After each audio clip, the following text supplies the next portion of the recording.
Okay, can you guys hear me? Yes. Yes. Okay. So I'll be talking a bit on the importance of internet governance and how to address the challenges that we are facing. So first of all, I would like to highlight a bit what is internet society. I'm not going to do much more in depth with regard to this because we have a chapter in St. Vincent and the Grenadines, and basically they should be promoting this a bit more.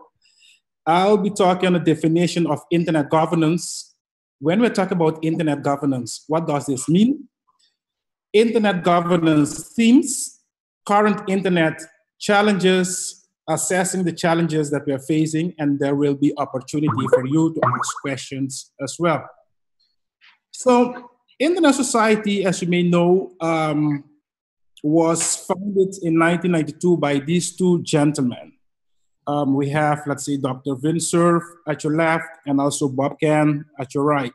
Back then, they were discussing how can we continue to promote the internet that we are discussing right now. And they came out with Internet Society. Internet Society, it has what we call, it focuses on three main areas. The first one is what we call standard development, so internet-related standard development. You have a lot of organizations out there that are focusing on all kinds of standards, but Internet Society, through what we call the Internet Engineering Task Force, is focusing only on internet-related standards. And we do this through what we call the Internet Engineering Task Force. The second area where Internet Society focuses is what we call policy development.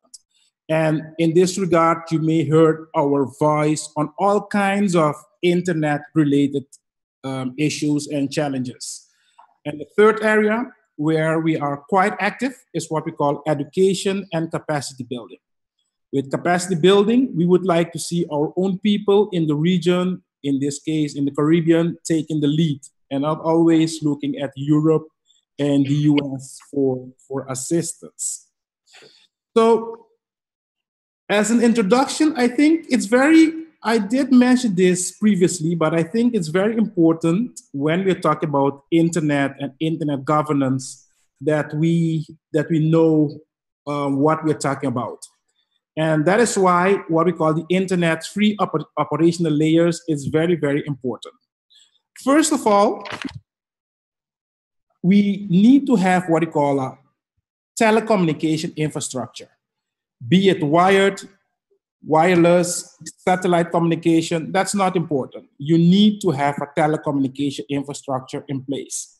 And once we have this telecommunication infrastructure up and running, and then we go to the next level, to what we call the domain name system level, at which Albert was explaining a while ago, which is based on all these internet protocols, TCP, etc., etc. And once you have, let's say, the technical infrastructure of the internet up and running, and then we as human beings, we are going to the highest level where we interact with, let's say, with the applications, the Facebook, Google, Twitter, and so on and so on. So this is very important because nowadays, if you ask someone what is the internet, most people would answer things such as Facebook or maybe Google, Twitter. But we need to make this distinction. What is the internet? And that is why it's very important to break it down in these three operational layers. So let's focus now a bit on what we call the internet governance. So what is internet governance? We are having now a national internet governance forum in St. Vincent and the Grenadines. But what is internet governance? And this is exactly what we're going to focus a bit on. When you look at the word or the concept, let's say internet governance, we see two key words. We see internet and we see governance.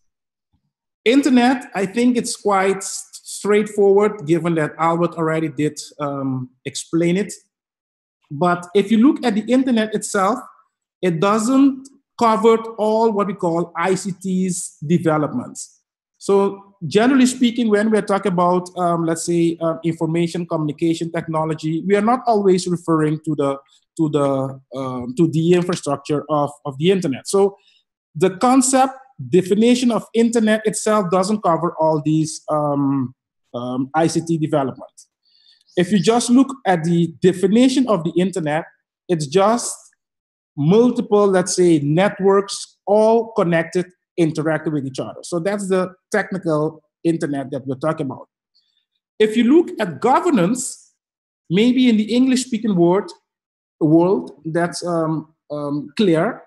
But if you look especially, let's say in Latin or in countries whose languages are based on Latin, for example, let's say Spanish, French, Portuguese, Italian, whenever they see that word governance, for them, it means governments.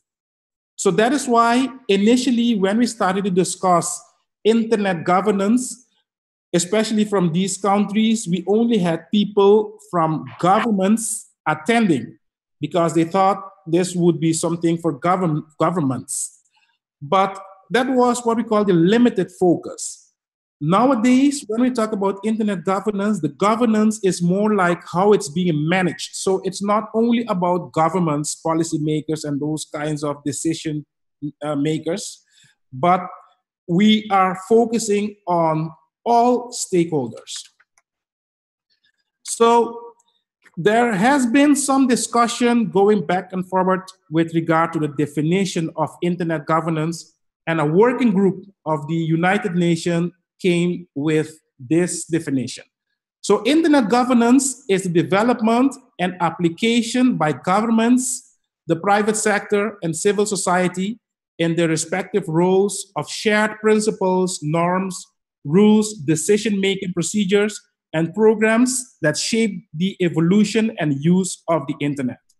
If we look at this definition, we see three key stakeholders. We see governments, we see the private sector, and we see the civil society.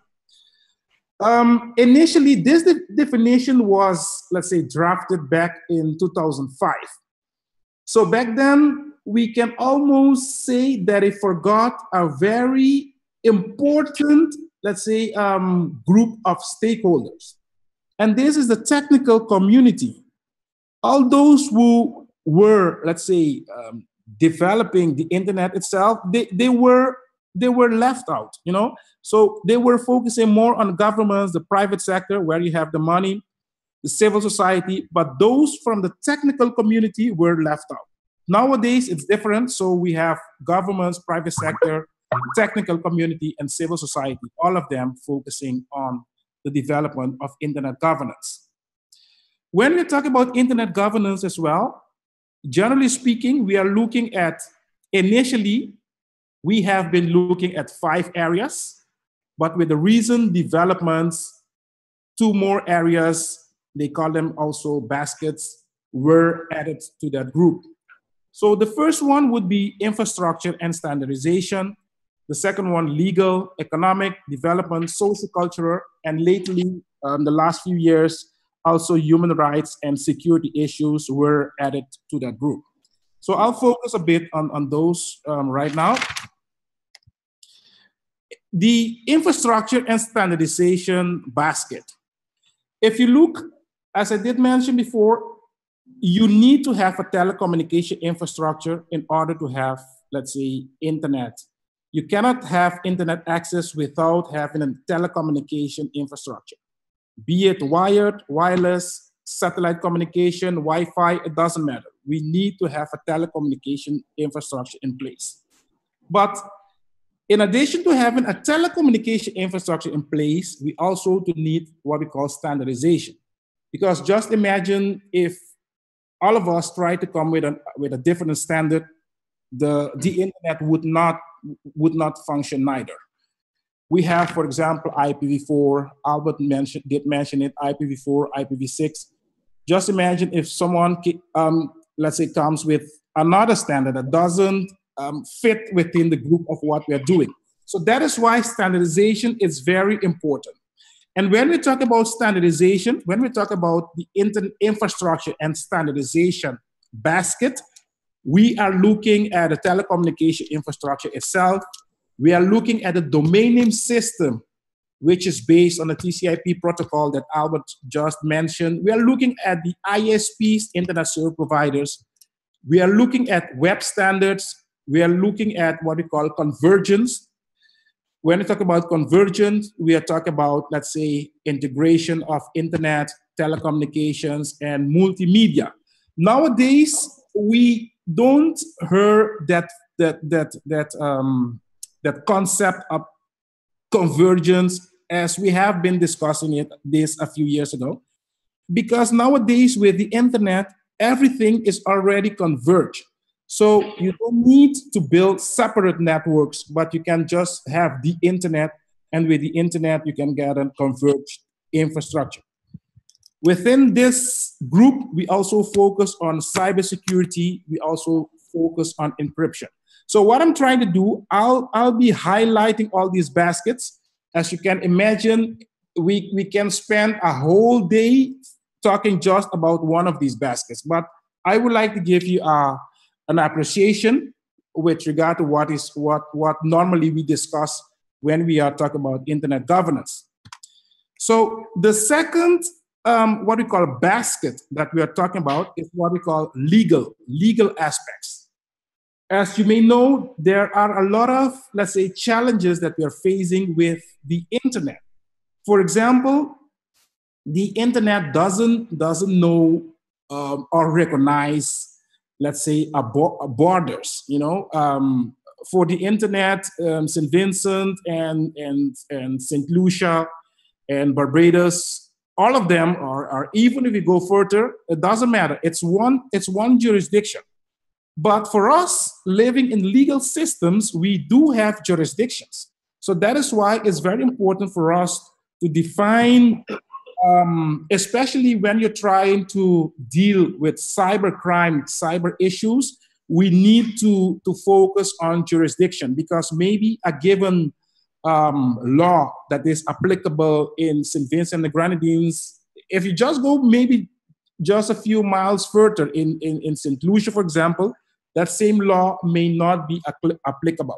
So that is why we need to focus also on jurisdiction when we are talking about the legal aspects of internet governance. Intellectual property. A lot is being done on the internet. People are creating things every day on the internet. So we need to know how to deal with all these intellectual properties that people are designing over the internet. Copyrights. This brings us also to copyrights. Maybe if a good friend there, Roxanne, builds something, what are her legal mechanism or rights that she does have, given that she's the author of that particular development? And this brings us also to brands, to patents, cybercrimes, and labor law. We are using the internet nowadays. We are working on how do you call it, from distance, distance work. So how do you deal with all these legal aspects when it comes to internet governance? So I'm going to highlight another one now. We have what you call the economic basket. Personally, I really like this one, especially given that we need to find more ways how we can use the internet to generate, let's say, income for our countries and also maybe for ourselves. Because most of the times we are just users of the internet. We're just using it. We are Google, we are doing all kind of Facebook and other things, but we're not really thinking how can we use the internet to, let's say, enhance the economy in our own country or jurisdiction.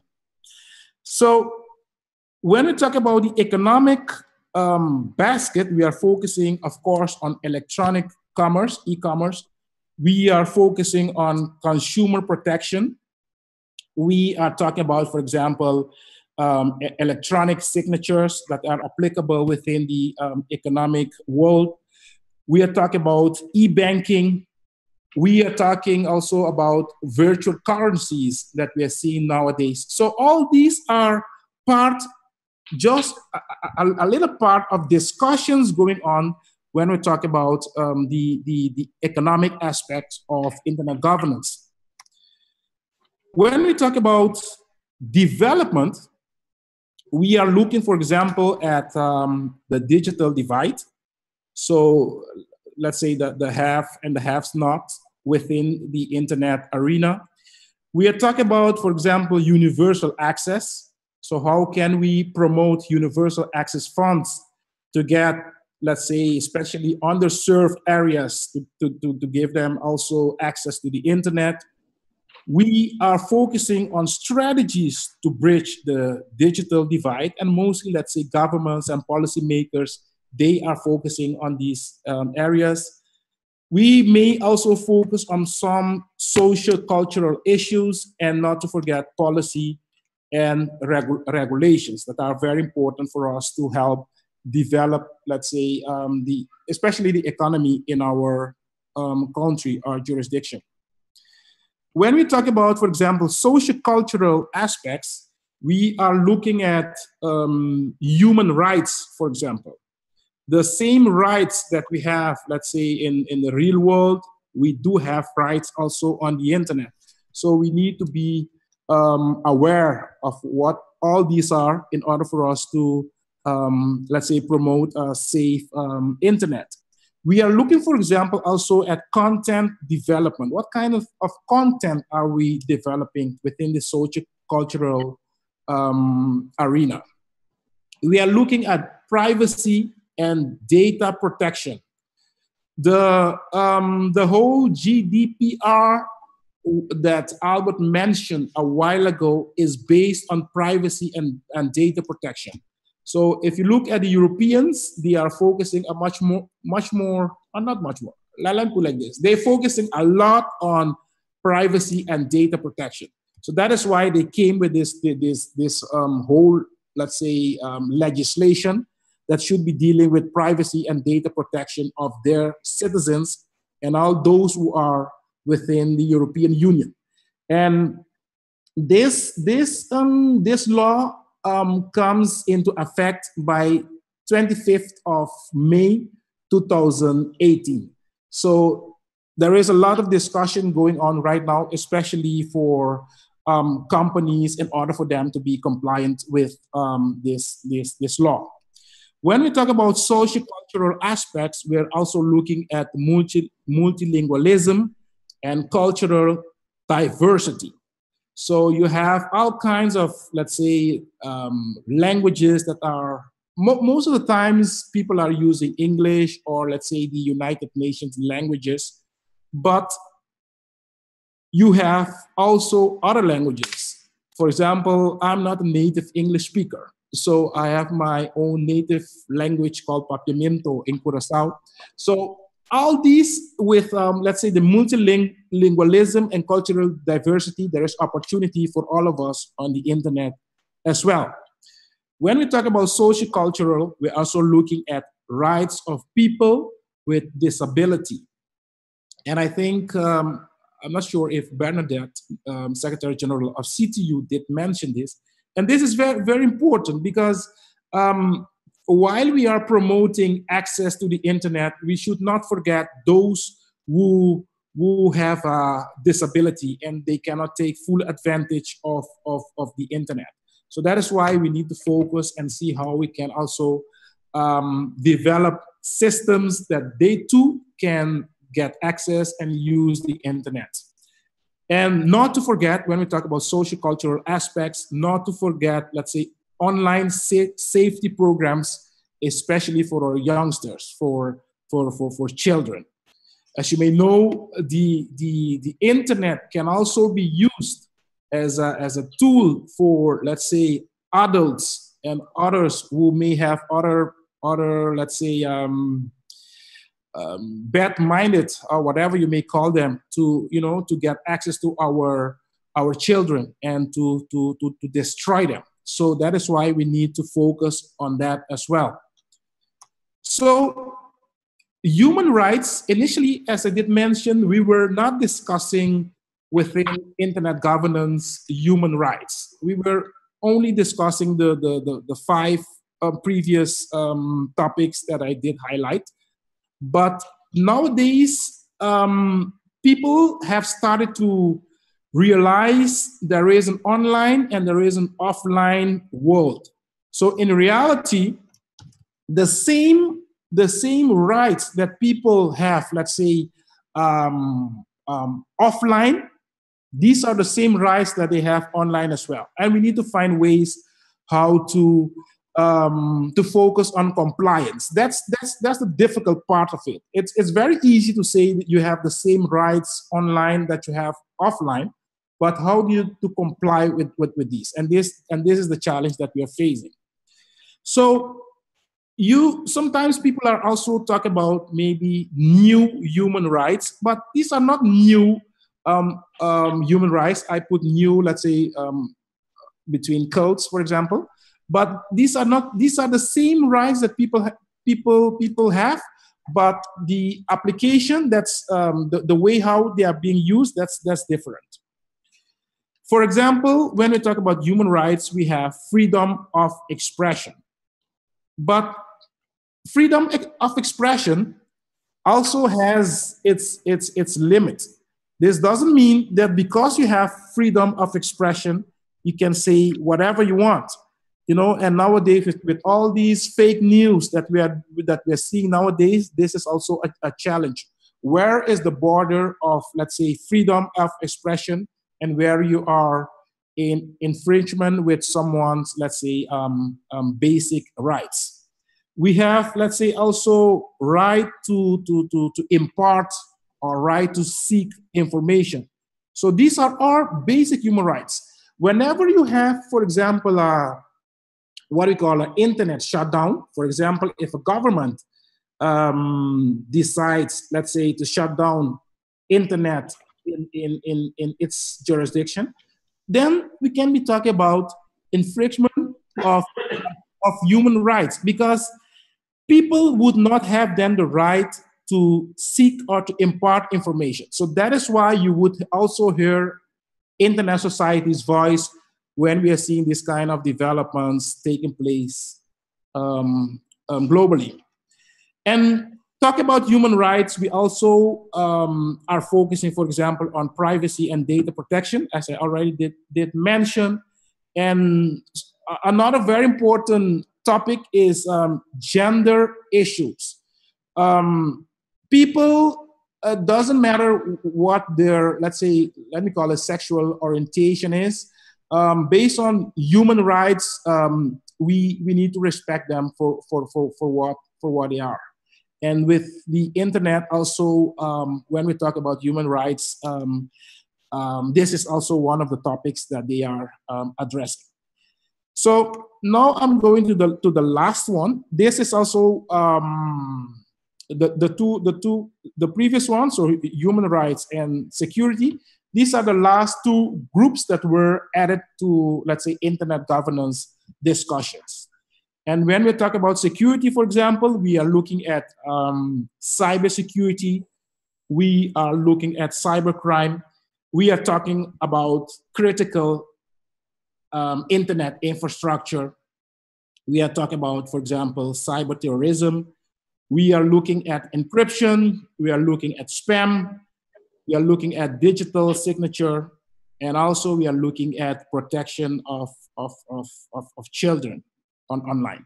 So with this, for example, when we talk about internet governance, these are the 7 areas that we are discussing when we are talking about internet governance. And it's up to every or each particular country to decide what is important for their jurisdiction, and maybe they can put the focus on what is very important to them. For example, if cybersecurity is very important for St. Vincent, I think this is important for all of us all over the globe. You can focus a bit more on that. if the economic aspect is much more important, then you can focus on that. So you can choose, you have 7 groups of, let's say, what we call them baskets that you can choose out of on which you would like to focus a bit more. And when we talk about internet governance, we have also what we call stakeholders. People or group of people who have a stake in the internet. First of all, we have the governments, because governments are the ones elected in their particular jurisdiction, and they would like to promote, let's say, internet development in their country. So government is very important. We have also the private sector. So here you have where people, all the businesses, where the money is being generated. So this group is also very important. We have what we call the ISP, internet service providers. We have the software companies. We have the content providers.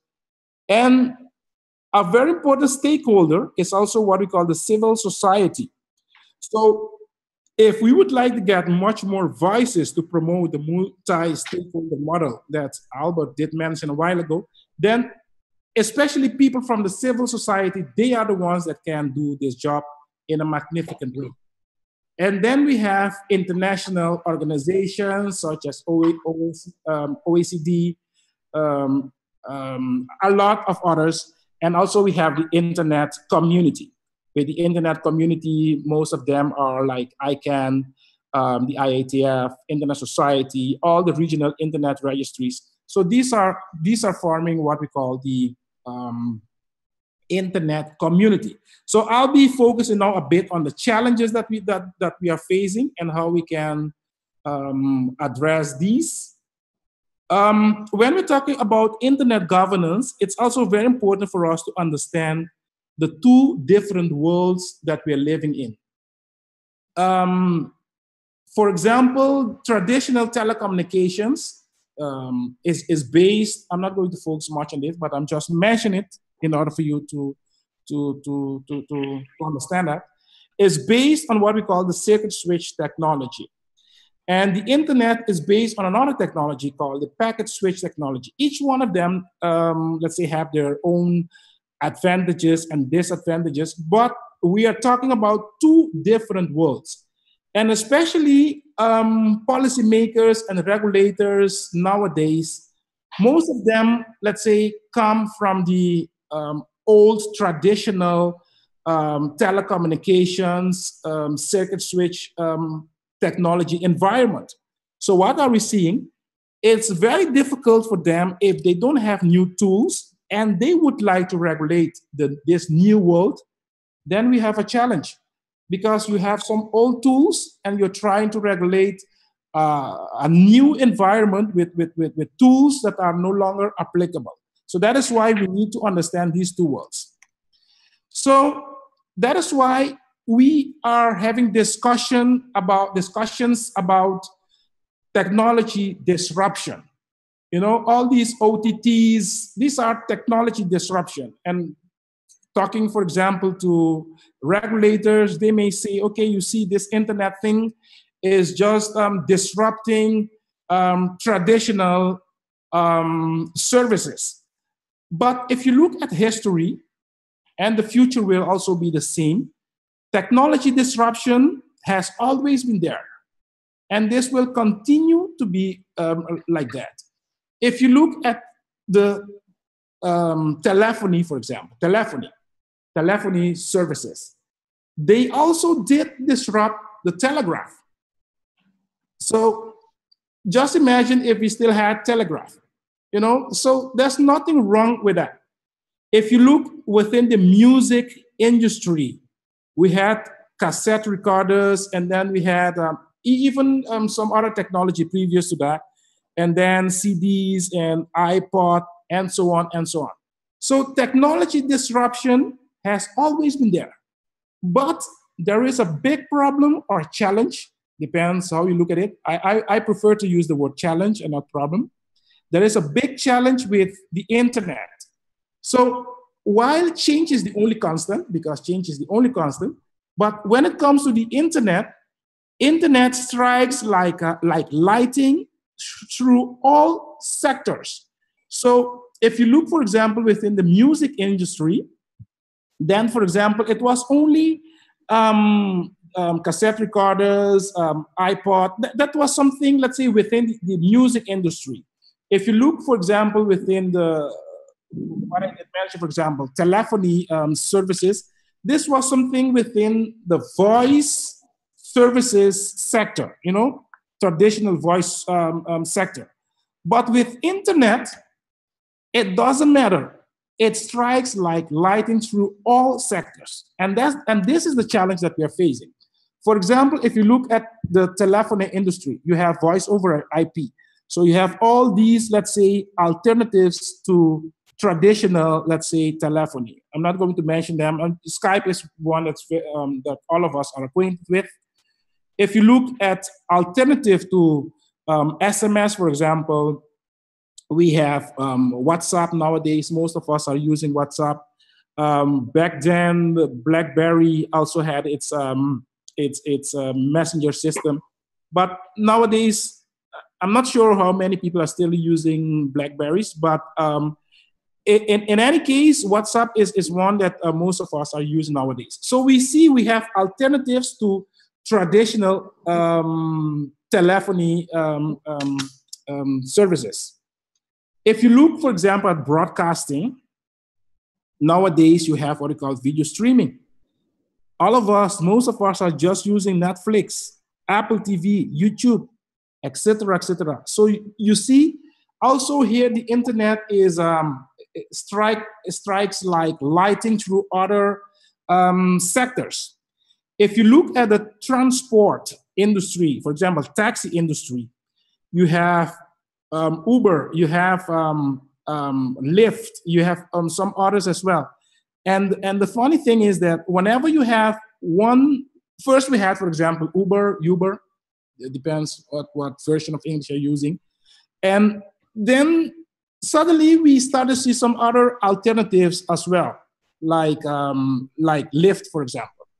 So also in the taxi industry, we are seeing how the internet is revolutionizing everything. If you look at the retail markets, so where people, those of you would like to go, Albert, I know, like to go to Miami to buy his stuff. Most of these shopping malls are, just empty nowadays because people are just buying stuff online. So also here we see how the impact of the internet on retail markets. If you look at hospitality industry, back then we used to just go to a travel agency and try to book a ticket. Nowadays we're just doing this online. So also here we see, let's say, the impact of the internet. And not to forget, let's say, the banking industry. Nowadays, you don't even go to banks. I mean, we're just doing online banking. In my case, it would not matter much because I don't have anything at the bank. But I mean, for those of you who have a lot of money, I mean, you're just doing online banking. And I just call it your X industry. So whatever you may think of, the internet can have, let's say, impact on that particular industry.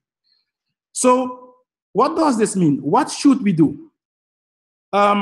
Should we think we should find a way to ban the internet or whatever because it's causing problem to what we are doing or has been doing traditionally? Basically, there is no way back. So change, as I did mention, change is the only constant. So what we need to do is to embrace change. If you look, for example, at a caterpillar, I think that's the name of that. Before it becomes how you call it? Before it becomes butterfly, yes. Before it becomes a butterfly, that there has been some developments. But just imagine if you try to break, that process. That caterpillar would never change into a butterfly. And this is the same thing with the internet. It does, let's say, cause some challenges for the traditional systems, but it also does give opportunities to a lot of people who didn't have, let's say, that opportunity before. So that is why we need to embrace changes. And this is an internet of opportunity. If you look at the internet itself, globally, more than 1.2, and this number could be higher right now. This is like almost 2 years ago. Let's say 2 million of US dollars are being generated over the internet just within 30 seconds. So just imagine another business, a kind of business that can, produce this amount of money. There is none. So it give you also the opportunity to develop new businesses. And we are just seeing a shift in, let's say, jobs being created. I mean, old jobs, maybe we will not be focusing on old traditional jobs, but new jobs are being created. And one very important thing with the internet is what we call permissionless innovation. You don't need to ask permission from anyone if you would like to innovate. So if you have an idea, and one of the things that the creator gives all of us is a mind, All of us, we and it doesn't matter, and this is just science. It's not, I'm saying it right now. It doesn't matter how big your head is or how small it is. Our brains, it seems like all our brains, they have the same size. So what does this mean? This is I know that we are very, believers in St. Vincent and Grenadines. So that is why I would like to focus a bit on this. So this means that all of us have the same opportunity. It doesn't matter if you're in Africa, or if you're in the Caribbean, or in the US, or whatever. You can't, our brains, they have the same size. So all of us can think as well. And with the nice thing with the internet, permissionless innovation, just to have an idea and then focus on it, how to make it reality. We are also seeing, let's say, development of the logistic industry. For example, I did mention with the retail industry, people no longer go to all these shopping malls, but you need to find a way how to transport all these goods back to your country, because still we need to find a way how to transport all these goods. So this is also an opportunity for the logistics, let's say, industry. It's also an opportunity for development of the ICTs industry, generally speaking.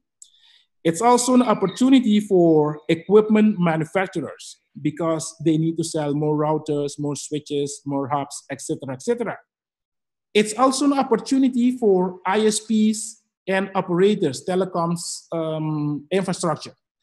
Most of them are complaining they're not making money, but next time you meet them, just tell them you cannot have internet without a telecommunication infrastructure.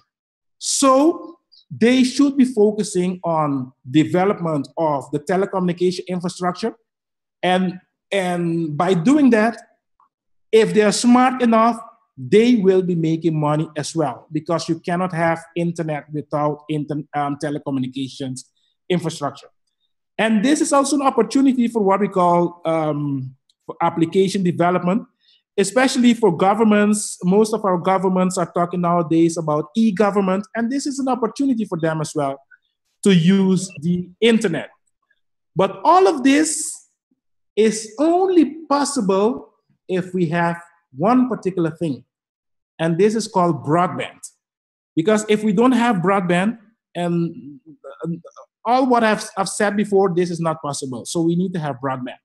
And when I'm talking about broadband, I'm not talking about high-speed internet, 512K, and this kind of thing. These are not broadband. They may be based on the definition, let's say high-speed internet, But when we talk about broadband, we are looking at, let's say, the ITU definition, 2 meg, and much more than that.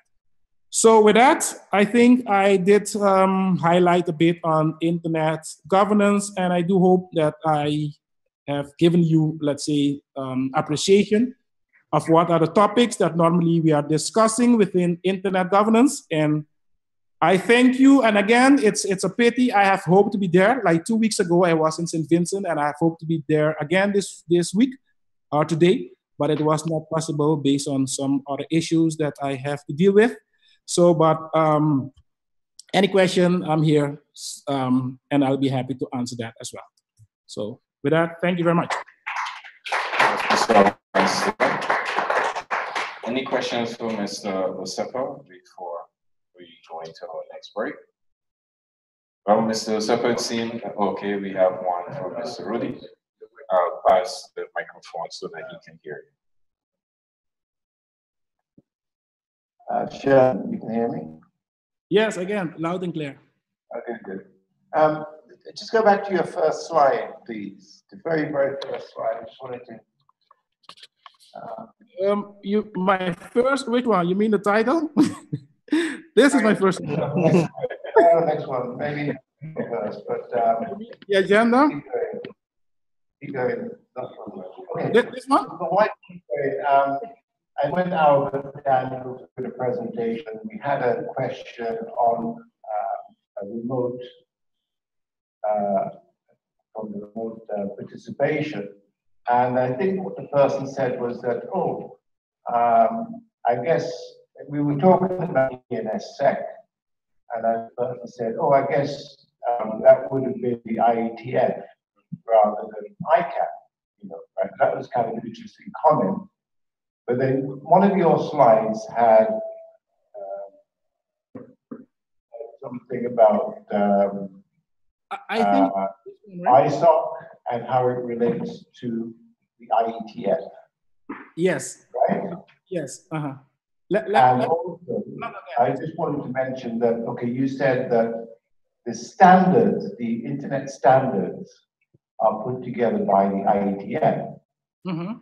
So it would be very useful to us to draw whatever conclusion there is, the relationship between the IETF and ISOC. Yes. Okay. Not always appreciate it. Yes, of course. And also, most of us in the room over the years have been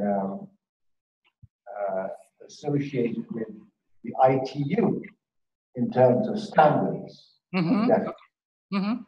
So then perhaps you could then bridge the gap there between how the IETF is doing standards on the, how does that relate to, or what is the relationship between the IETF and the forerunners, the ITU, who are still producing telecommunication standards. Yes. Yes. Okay.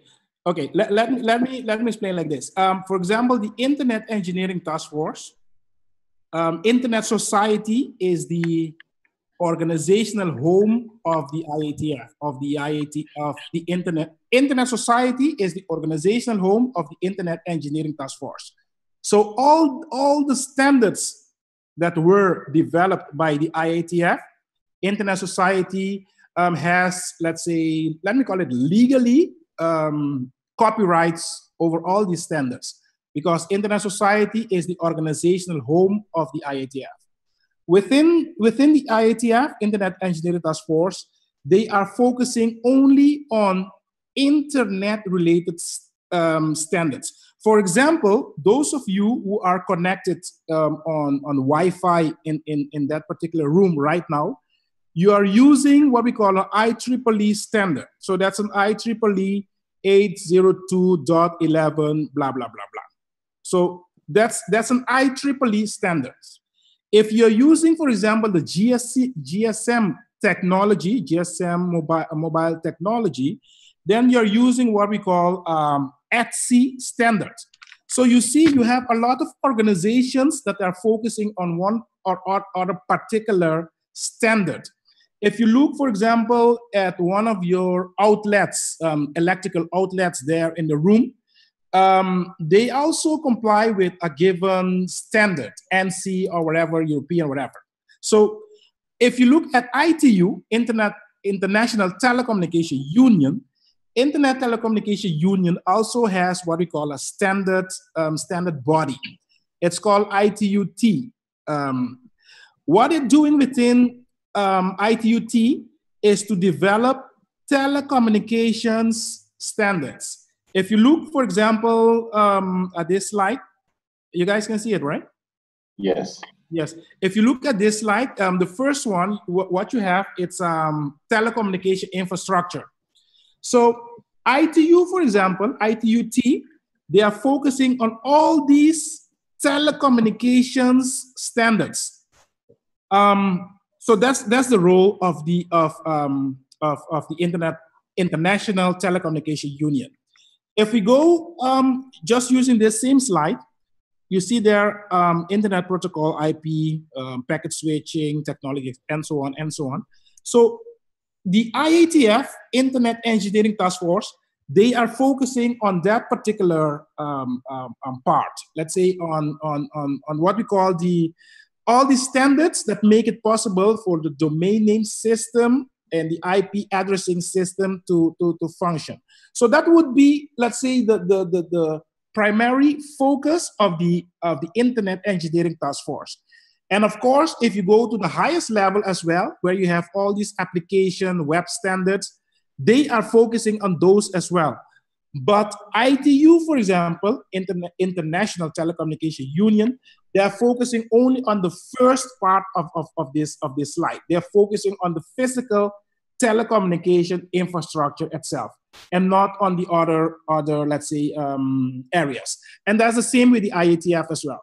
They don't focus on, let's say, the physical telecommunication infrastructure. They assume that it works properly, and once it works, they will just develop standards in order for the internet infrastructure to function.